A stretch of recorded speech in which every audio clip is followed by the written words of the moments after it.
The Penguin might just be one of the most interesting Batman shows I've ever seen. I mean, granted, it's the millionth live-action Batman show to not have a Batman, but at least it doesn't take place in a total Batman-less Batman universe, being set shortly after the events of the Batman movie. And let me assure you that this show matches the quality of that movie that spawned it. I continue to be more and more enamored by this universe with each new installment. Every scene is a worthwhile watch. Every episode is a must-see event. There's no room for fluff or filler. This series is filled with complex characters with unthinkably tragic origins. The cast is brilliantly cast, with the series having several show-stealing performances. This story on its own is a great narrative, but in the big picture it also serves the greater narrative, giving this cinematic universe an incredible amount of depth. It expands the established lore and adds layers to the bigger picture, whether that means showing the person behind the punchline or reinforcing the status quo by doubling down on deviancy. It introduces new vital characters to Gotham's hierarchy of power. The return of the Maronis, the resurrection of the Hangman, and the rise of the Penguin. It makes for one promising future for the Batman franchise. And being as this is part of that particular Elseworld, the show sees Colin Farrell come back as the titular character, the Penguin, Oz Cobb, as he's now known, which wasn't always the case prior. It also sees the return of several other characters from the movie, including the city's mayor, crooked cop Kenzie, and even the crime boss Carmine Falcone himself. Though while the character returns, his actor did not, replacing John Turturro as Mark Strong, playing a slightly younger version of the character in flashbacks and news reports.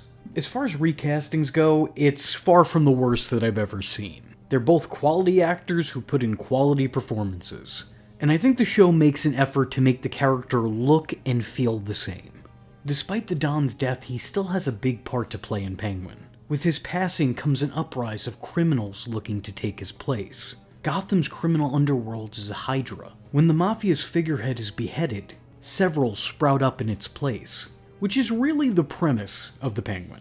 It's the uprise of Oz, or at least his attempted one. You know, master plan pending. The show acts as a character study of the character and the city and circumstances that created him. His disabilities and differences are the key to the character. It is both his motivation and, ironically enough, his Achilles heel. Oz's need for power comes from a lifetime of feeling powerless. He needs to be seen as a big deal in a world that has always made him feel small.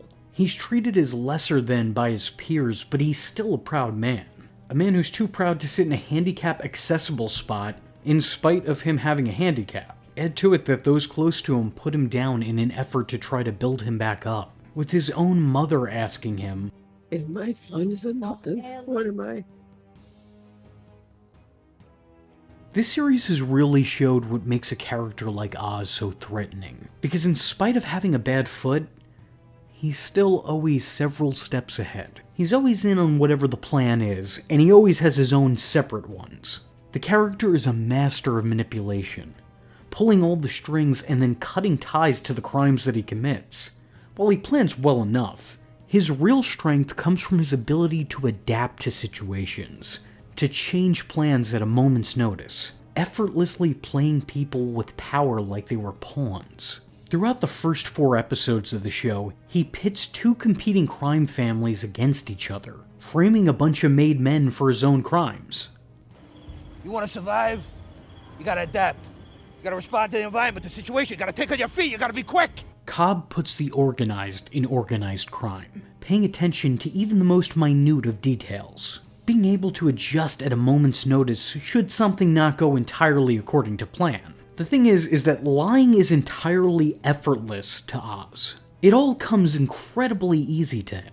And not just the act of lying, but the lies it is that he's making up on the spot. He's smart, he's strategic, he's sleazy, but most importantly, he's selfish. He has very little care or regard for others, having loyalty only to himself and the woman that created him. For better or worse, Oz is a survivor. He is the cockroach of the crime game. If a nuke hit Gotham City, he would be all that was left. Yet despite this deep thinking and constant planning, he's still prone to impulsive outbursts when he's talked down to or belittled. When put in a situation where he's rejected, he returns that rejection in spades. As a matter of fact, I would say these moments may just be the character's only true genuine moments, because almost everything outside of this is just a well-coordinated performance. When Sophia talks down to him, he goes over her head and reports back to her father. When Victor asks to leave their operation, he lashes out and puts him down. When mocked for his limp, without thinking twice, he tries to take out Carmine Falcone in public. And when mocked for his dream, he successfully takes out Alberto Falcone in private. His anger in part kickstarts the plot, and creates a worthy enemy to this very dangerous foe. I'm an asshole. But you're the surprise here. Excuse me? Angered and saddened by the sudden loss of her brother, Sophia Falcone is out for revenge, released from Arkham and unleashed on Gotham. She is absolutely unhinged and unpredictable. She seems like she could snap at any given moment whenever she's on screen. You never know where she's coming from, what her intention is, or what her next move might be. In a lot of ways, she's the perfect opponent for Oz. She's just as brilliant and just as brutal. She's someone who knows his games and can play them herself. Everything I said before about Oz could almost be copy and pasted when talking about Sophia, because it still applies, especially when it comes to adapting to survive. That is the whole basis of her story. Her reputation might be justified, but her reason for having that reputation is not. She's referred to as the Hangman, having thought to have strangled or hung several women. Except, in actuality, these women were victims of her father, with her being used as a scapegoat and sacrificial lamb. She's sent to spend a decade in a place that would make hell blush, and being amongst monsters every day turned her into one. It's like a wise man once said, battle not with monsters, lest you become a monster. That trauma didn't destroy her, it made her more dangerous. When she was sent away for being something she wasn't, she became what it was that she was claimed to be. She may not have killed all those women, but she did kill all the people that put her in that place to begin with. The only ones who escaped her wrath were the ones who had the luxury of dying before she saw her vengeance. Oz and Sophia are equally matched. There are very, very blatant parallels between the two. Each have their fair share of triumphs through tragedies. But before they became foes, they formed a bit of a friendship, with Oz being her driver and closest confidant. Throughout their feud, there's flashes of their former friendship, where in spite of the situation and in the face of logic, the two somewhat enjoy each other's company, working well together when forced to put their differences aside, and even on one occasion sharing what seemed to be a heartfelt moment, or at least it was on one of their parts. Their partnership is unsurprisingly short-lived, and whatever friendliness there might have been between the two is more than likely past tense, with the way that episode 3 ends with Sophia finding out that Oz killed her brother. Out of every mob boss, crooked cop, criminal, and straight-up villain that this universe has given us, I think that she might just be the most frightening, and more so over the most interesting. I want to talk more about her performance, but I think that deserves a video of its own in the future when the series is done. So I'm gonna save that for another day. But what I will say about it is, in the movie The Batman, Colin Farrell stole the show as the Penguin. In the show The Penguin, Kristen Milioti steals the show as Sophia Falcone. I would even say that the show is just as much her story as it is Oz's. And I mean that. For years, I've seen her in a shitload of projects, and every time I see her, I audibly go, oh hey, it's the mother. But not anymore. Oh, that time is past. From here on out, this is the role that I'm going to remember her for. I know that the next installments in this universe will probably be focusing on other villains, as well they should, but I'd really like to see this character have some sort of interaction with this universe's anchor being. I mean, she is his girlfriend's sister after all, so that's gotta count for something. Speaking of siblings, Sophia's brother Alberto is pretty fun in his limited screen time. He's obnoxious, he's annoying, he's honestly just the worst. But that's what he's meant to be. Alberto is a loudmouth party guy who speaks what he thinks. Although he speaks more than he thinks a lot of the time too. Due to his last name and legacy, he believes everyone else is beneath him, and is far from beyond belittling and mocking those in his company. He has no drive or motivation. He's gotten far too comfortable in the life someone else set up for him, which is probably why his father didn't want him involved in Gotham's crime family. In the comics, Carmine Falcone is against his son joining the family business because he wants him to have a chance at a normal life. Here, he doesn't want his son taking over the family business because he doesn't have a business mindset. If anything, Sophia shows a lot more potential in that regard, which is why Carmine actually asks Sophia to take his place when that time comes, only for him to put his daughter behind bars after she spoke behind his back.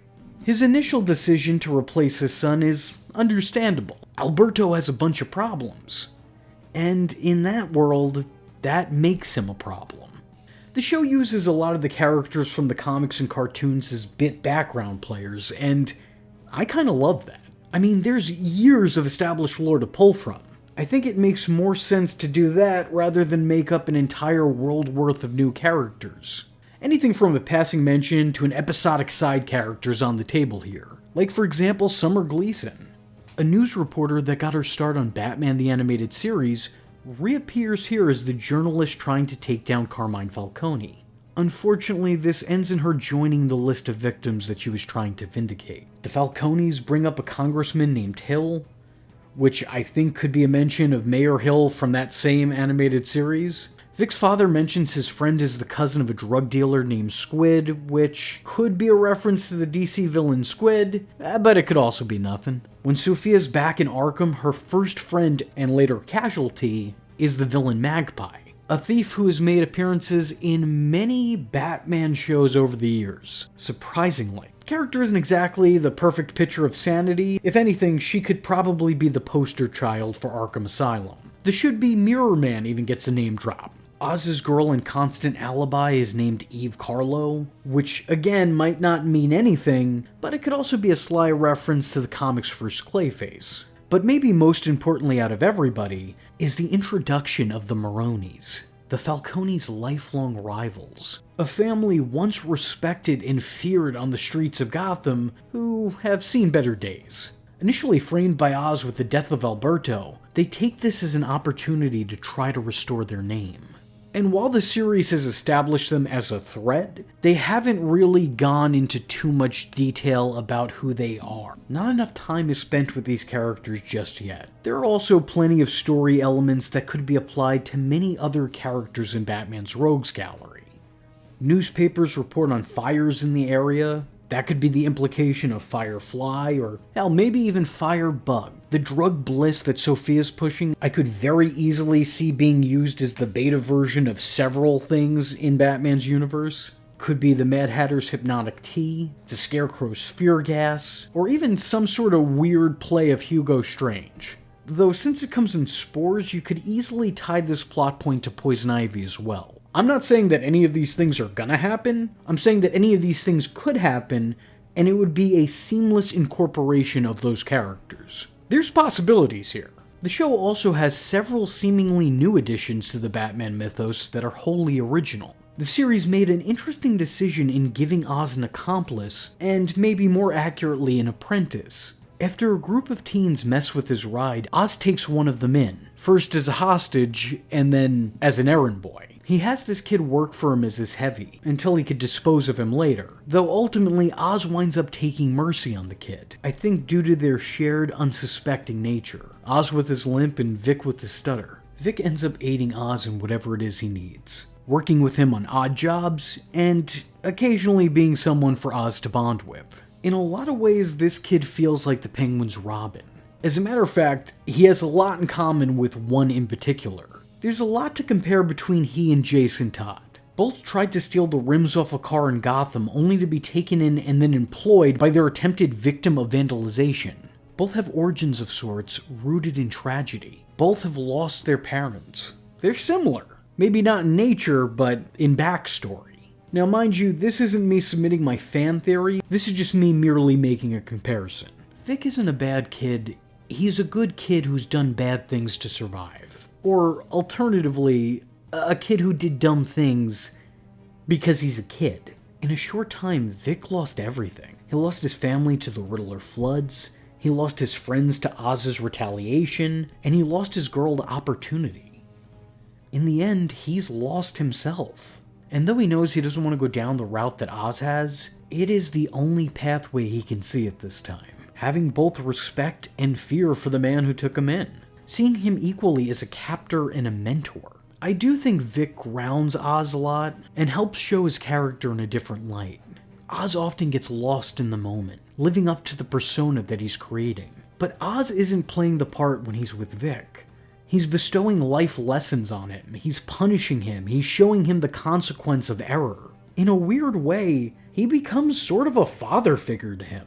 That's why when Vic is shown that he's had freedom all along, in spite of his better judgment, he still saves Oz. Honestly, this story is so well told in such a short amount of screen time, it gives me hope for one day seeing a Robin story told right on the big screen.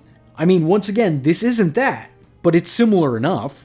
Out of all these characters, I would say that once again the city is the star. It's got such a raw, gritty realness to it. Following the events of the Batman, the city is in ruins, and the criminal underworld is in shambles. This is Gotham at its most desperate. Perhaps worse off than it's ever been before. It really emphasizes the need for the Batman, showing him as a hero in a city of villains. The story smartly follows the formula of the Batman, slowly unraveling with each scene. Every scene making its audience recontextualize everything that's come before it. It's a slow burn that burns each of the characters differently along the way. I've watched and rewatched these episodes several times over already. I think the show is highly addicting and definitely well worth a binge watch. I've previously spoke about the first part of the Max miniseries The Penguin, covering its first 4 episodes, its characters, and the dynamics it creates within the wake of the Batman. As the show has since seen the remainder of its episodes run, I think now is as good of a time as any for a part 2. The power struggle shifts in Gotham's criminal underworld, as Sophia takes revenge on the Falcone family, eliminating each and every relative responsible for her mother's murder, separating herself from her family entirely, even going so far as to reverting back to her mother's maiden name and starting her own criminal organization with it. While Oz takes on Maroni's mob, systematically taking out the family unit one by one. But while Nadia and their son Taj die as intended, Sal survives his assassination attempt and breaks out of Blackgate. Ultimately, a shared hatred of a common problem unites 2 warring crime families, with what's left of the Maroni and Falcone families coming together to form one. Oz has made some pretty powerful enemies, and together, the 2 form a power trip, putting a target on the Penguin. Yet despite this growing threat, Oz's operation flourishes, as he peddles bliss to the streets of Gotham City. He's rose in the ranks, but at the cost of the safety of all those that know him. His loved ones face the consequences of his actions, causing the villain for a brief moment to play hero against the villains that he's created, only to learn in the end that he is the biggest monster out of all of them. If it wasn't clear within the first 4 episodes, well then it's crystal clear by the last 4. That while Oz may be the titular character, and to some small extent the protagonist of the series, he's not just a bad guy. He's a bad guy. The worst guy, really. He is a villain through and through, and whatever redeemable qualities he may have displayed are all false facades. There is no good in him. Now before I go into depth here, I want to address something that's kind of been annoying me about this series for a while, and it's less about the show and more about the critiques of it. I constantly saw people make posts or writers write articles asking where Batman is throughout the show. Respectfully, if you're watching The Penguin asking where Batman is, I really think you may be missing the point here. This isn't Batman's story. While it shares a setting with The Dark Knight, it doesn't mean that that character is a focal point, or even a point of interest at all in this story. The world around Batman will still exist whether he's there or not. These events can happen without him there at all, or even without him knowing of anything that's going on. Gotham City is pretty much the crime capital of the country. Maybe the world, really. There is so much corruption on a grand scale, with Batman seeming to be the only rebellion against it. So since justice is one and crime is many, I think it makes sense that he's not at each and every crime scene all of the time. The Batman is needed to exist in this universe to tell this story, but it doesn't mean that he in fact needs to be a part of this particular story. Honestly, for as much as I love Batman, I didn't need him to be incorporated into this story, nor did I ever expect him to, considering what the name of the show was. Having said all of this, if you've for some reason yet to see any of these episodes, you might want to pause the video and come back after you have, because from this point on, spoilers ahead. Sophia Falcone is a very interesting character. As I said before, it's this character that completely steals the spotlight. And this character kind of comes full circle in these 8 episodes. Her rise to power comes with a reflection, and in the end, she realizes that she's become the people that she's fought against. The people that she's aspired to be anything but, acting every bit as cutthroat as her father before her. Maybe even more so in some cases. Becoming a more than credible threat to Oz and a successor to her family throne. Sophia becomes powerful at the expense of her humanity. The person gets lost in the persona. And while for a time being that side of her seems long lost, before the season's climax, she regains a sense of self after seeing the damage that she's done. While she spares no sympathy for her family that she's slain, she realizes the weight of her actions when she sees how her cousin Gia is affected by them. Seeing the pain that she's inadvertently caused her cousin breaks Sophia and snaps her out of the state that she's in. After recognizing the damage that she's done, Sophia attempts to move on with her life, further distancing herself from what remains of her family, leaving both their name and the business behind. She's become the killer that the media made her out to be. In order to defeat her demons, she had to become one, and now she has to live with that. Ultimately, her self-struggles take priority. She loses sight of her target when she realizes that she's lost sight of herself. Her humanity returns to her at the worst possible moment for someone in the midst of war. And by the credits, she ends up back where she started off her story, being sent away to Arkham Asylum. It's there she reconnects with her doctor/love interest, and where she receives a letter from her half-sister, Selina Kyle, with Catwoman no doubt applauding her for her part in the erasure of the Falcone name. In the end, Sophia has lost, and more importantly, she's lost herself, spending the remainder of her days in Arkham trying to reclaim her sanity. Likewise, Salvatore Maroni meets a similar fate, suffering from a failure to off Oz. Though he's not beaten by the Penguin, he's instead beaten by time that's working against him. Of course, this is still a victory Oz is willing to claim, because as we learn, everything he does is just to add to his own legend. By which I mean, his own myth. Oz has always been a self-centered narcissist, but these last episodes, especially the last episode, makes it clear just how far that goes. And it is seemingly limitless. He has no love to give anyone whatsoever. Any affection he displays is an illusion. When he's offered an opportunity to show his love for others, he instead projects the love of a false image that he's made for himself. If this half of the show has taught us anything about this character, it should be that he's an unreliable narrator. He is not to be trusted by anyone, even the few that are close to him. Calling him an opportunist would be doing his vindictiveness a disservice. He is the ultimate hustler. Every word of comfort that he gives is just a pleasant-sounding lie. Every story that he tells is fiction presented in a non-fiction setting.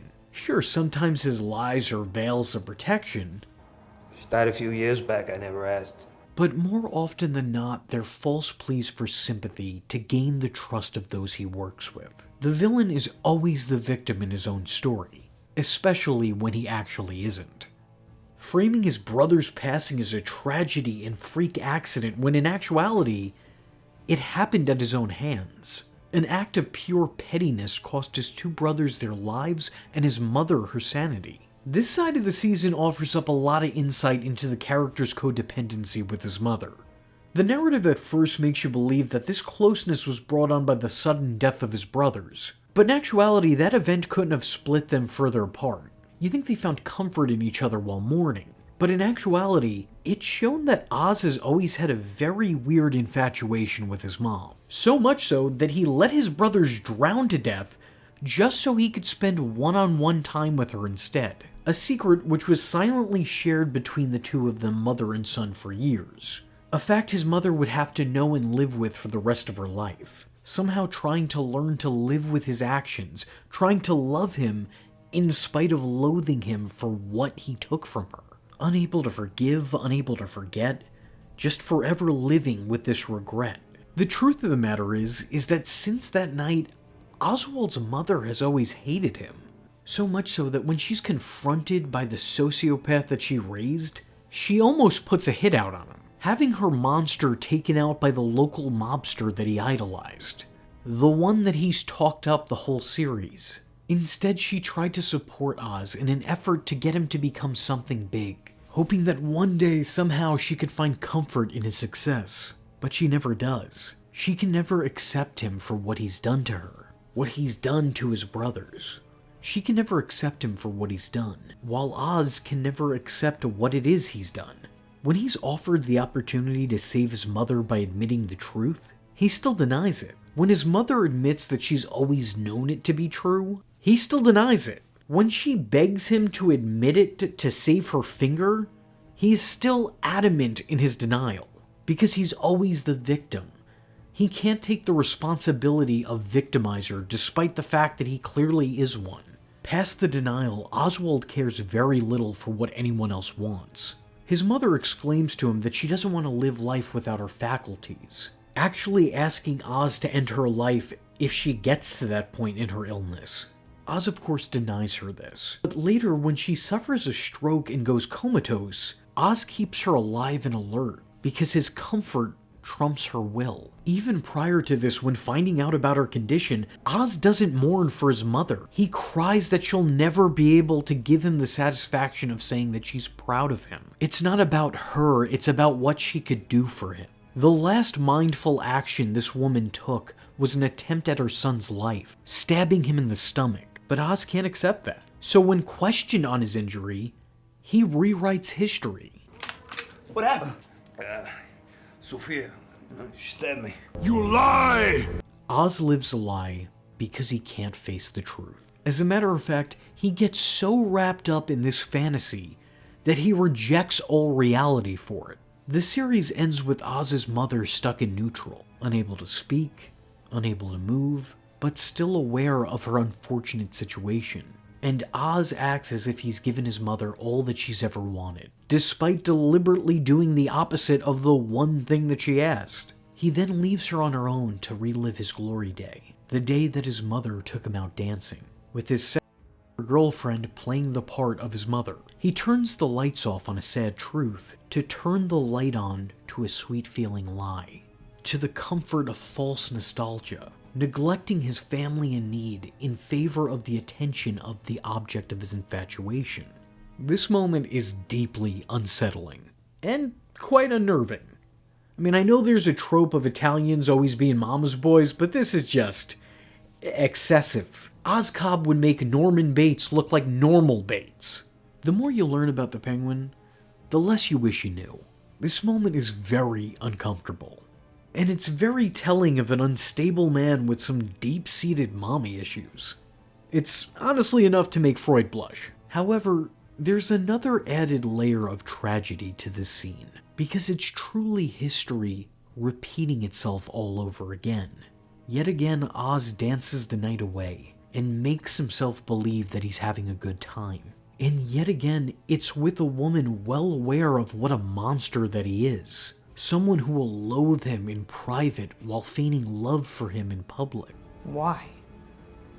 He would work for a man that murdered your friends. Well, he helped cover it up so that my father could keep on killing women. Whatever Oz's relationship with Eve entails, I think it's more than likely that she'll never trust him again. The worst part of all of this is in the end, Oz will never be able to admit to any faults or flaws. He's just set on believing that the world is always against him, gaslighting himself into believing he's the victim and not the victimizer, that he's the hero and not the villain, that he's the little engine that could, the little guy that made it, and not a monster masquerading around as a businessman. It's a sob story that he's told to himself and others, managing to gain the trust of many by reaching out to those who feel underutilized, grooming the lost, investing in the overlooked. Real cult of personality type stuff. Emphasis on cult. When you think back to his meeting Vic, I think it calls into question if this was always part of his plan. He acts as if he spared Vic due to his touching speech, but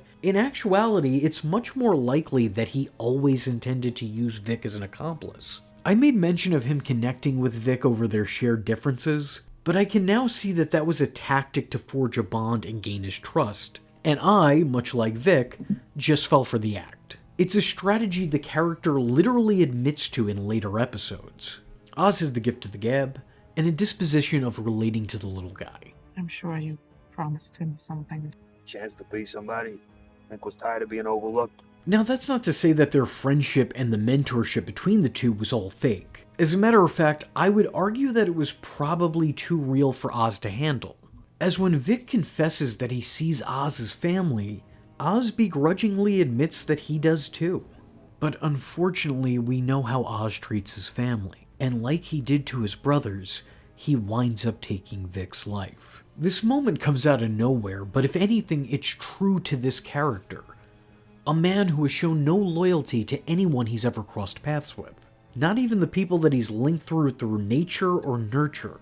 Oz doesn't love. It's an emotion that he can emulate and use as a tactic to manipulate. Something he uses to exploit others' blind spots, but it's not something that I think he can actually truly feel. Because Oz is a virus that infects everything he comes in contact with, shortening their life expectancy, and worse off, worsening their life experience in the process. He has done no good for anyone but himself, though he'll convince himself of otherwise. Now, having said that, Vic wasn't a perfect youth. He was getting involved with bad stuff, but he had a conscience about it. The kid had a moral compass. He just didn't always follow its direction. His association with Oz continued his progression into deviancy, committing all kinds of crimes in the names of appeasing his company, and then trying to justify his unjustifiable actions. Victor took a life in an effort to protect the same person who would go on to take his own life. What's sad is that Vic was warned countless times about Oz's true nature. He had ample opportunity to get away, and instead, he invested in his own murderer. He put his life in the hands that eventually took his life. It's a tragic end to an already tragic tale, and it's in good company with all the other tragedy that accompanied Oz Cobb. By the end of everything, Oz has won, but at the cost of losing everything he allegedly loved. He beat the competition, but he didn't receive the prize that he was after. He will never have his parents' pride or respect. His closest allies are either all dead or now have a deep-seated hatred of him. He is the king of nothing. But I don't think that really matters to a guy like him so long as he has a crown, so long as he has this illusion of power. Having said that, this is also more than likely the beginning of Oz's empire. Getting rid of the rest of Gotham's top crime bosses does set him up as being the most powerful currently. He'll get all the respect that he desired, but it won't come from the peers he once had because he's killed them. He'll be appreciated by some, but it will never be by the person that he wanted to be appreciated by. And in spite of all his power, he will be loved by none. In the end, everyone loses, even if they win. There's not a happy ending in sight for any. Every character has been made worse off from this experience. The Penguin is an absolute tragedy. Now that it's all said and done, I can say without a doubt that I love this series. Like the Batman that came before it, this left me in constant suspense. Each episode provided new twists and turns that completely changed the narrative and flip what the audience knows on its head. If I had any complaints about this series at all, it's that I don't think it fully made use of the mythos that it was a part of. Sure, it gave us established characters like Sal Maroni and Sophia Falcone, who now feel like important inclusions into this iteration of Gotham, but I think this could have benefited from a few more names from comics and cartoons. I'm not saying bring in the big guns, because this is just a side story outside of the main line. Like, no one's saying throw in Mr. Freeze or Two-Face, but I think a Black Mask or a KG Beast would be acceptable. It would also help the wider continuity by introducing smaller characters that could possibly have a part to play in future installments. Or, maybe much more importantly, characters who would never get the opportunity to appear in future installments, as there's really only so much screen time you could give. There's a lot to love about this show, but there are also some elements that I find are somewhat underdeveloped. I find that a lot of the time, a lot of the relationships the series sets up are either underwritten or mostly unexplained. Granted, none of these were exactly focal points of the plot, they're just happenstance, so it's somewhat understandable. The biggest example here has to be the relationship between Sophia and Julian. When Sophia arrives at Arkham, she meets her new doctor, Dr. Rush, who has a very eerie energy to him, and is immediately smitten with the Falcone family's former favorite daughter. They have a doctor-patient relationship until Rush eventually resigns from his position at Arkham due to the mistreatment of his patient. He then continues to treat her after her stay at the asylum. Then she kicks him to the curb, then he comes back, and all of a sudden they're going all 50 Shades of Dark Knight. I don't really know what this was. I don't even know why this was, but this was. Now, I've long theorized that the Julian character might have a bigger role to play somewhere down the line, because his character is just too strange to not have some significance somewhere in something. I've heard some believe him to be some version of either Hugo Strange or the Scarecrow. I don't know if he has a role to play on that scale, but I do definitely think we'll be seeing more of him in the future. And I think him ending up back at Arkham kinda solidifies that. There are also a couple takeaways I have for this season that I couldn't really put anywhere else, so here are just some things I thought worth noting. I find it funny that both of Gotham's biggest crime bosses have dipshit, cringe-inducing sons with inflated egos, because Taj and Alberto are practically written to be the same exact person, or at least the same exact type of person. They're just out here embarrassing their families and ruining their reputations, not living up to the legacy whatsoever. They're their own unique, lame lineage. I think it's a pretty good commentary about nepotism and self-importance. Because these guys, they're like the Chet Hankses of the criminal underworld. I'm like the Joker. You're like the Do Joker. I look like a guy with a plan? Batman, you complete me. Go. In the last episode, when Oz takes Sophia to the edge of the dock at gunpoint, I was getting some serious Gotham flashbacks to the first and last episode, which ironically saw their Oz walk to the edge of the dock at gunpoint. Last thing I want to make mention of, because it could be nothing, and it probably is, but it feels almost like something to me. Oz's, for a lack of a better word, love interest is named Eve Carlo. Now this name might not mean much, but this last name is shared by the Batman villain Clayface, the original Clayface being Basil Carlo. And that's not the only similarity between these two characters. The two are also thespians, so to speak. They have parts to play and they play them well, sinking in and out of roles with ease. Dressing like this, is it for you or your clients? Depends on the situation. Eve has different costumes and acts out different roles for all of her clients. She adapts to their needs, becoming different versions of herself. By the end of the show, we even see her take on the role of Oz's mother. I think you could very easily make some sort of comparison or have this act as an allegory for what it's like being Clayface. To constantly be changing, to play a different part at any given moment. Again, I don't know if there's an actual connection there. I would imagine probably not. But I think it's interesting to think about this character, maybe not as an adaptation of Clayface, but as an allusion to that comic character. Anyway, with all that being said, that was the Penguin. What I love about the Batman franchise thus far is that I never know where the story's going. I can never predict what turn it's going to take, and what ripple effect that might have in the grand scheme of things. But I always look forward to seeing what comes next. And if you like this video and you're looking forward to what comes next, and maybe you'd be interested in seeing me continue to cover this universe, taking a look back at this Riddler's origin, let me know in the comment section below by leaving a comment saying, Penguin is the bird that cannot fly. I am vengeance. I am the night, and that was V Infuso. Just remember, if you're not tuning in, then you're missing out. So, if you like the words that came out of his mouth hole, and you too would like to become a V-generate, don't forget to like and subscribe. Thanks for watching, nerds! And if you're not joining the fun, you're in for one bad day. And you know what they say about having one bad day?